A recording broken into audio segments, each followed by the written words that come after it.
Good morning. আজকে মানে কালকে রাত্রে একদম ঘুম হয়নি, কি ভীষণ হয়রানি হয়েছে। এসির থেকে সাডেনলি টপ টপ করে জল, এই যে এসির ওই নিচের ওই জায়গাটা খোলা, আর এই যে একটা বক্স দেখতে পাচ্ছ, ওর মধ্যে মানে একবার তো ঠিক করা হলো, বাট সেটা হলো না। তারপর ওই বক্সটার মধ্যে ওইখানটা দিয়ে জল পড়ছিল, তাই বক্সটা রেখে ঘুমিয়েছি। বাট আমার প্রচণ্ড এইসবে আতঙ্ক হয় যে এই বুঝি ভরে গেল, এই বুঝি ভরে গেল বক্সটা।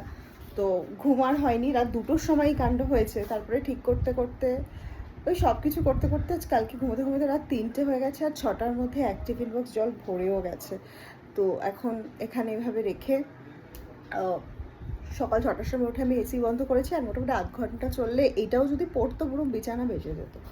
এবার এসি টেকনিশিয়ান ডাকতে হবে, ডেকে এই ঝামেলাটা ঠিক করতে হবে। আর যতদিন সেটা না হচ্ছে এইভাবেই টিফিন বক্স রেখে বা কিছু একটা পাত্র রেখে জল করে চালাতে হবে। কি ভীষণ ইরিটেটিং না, আজকে কি গরম পড়েছে, এসি ছাড়া সম্ভব নয় থাকা, কি যে করবো।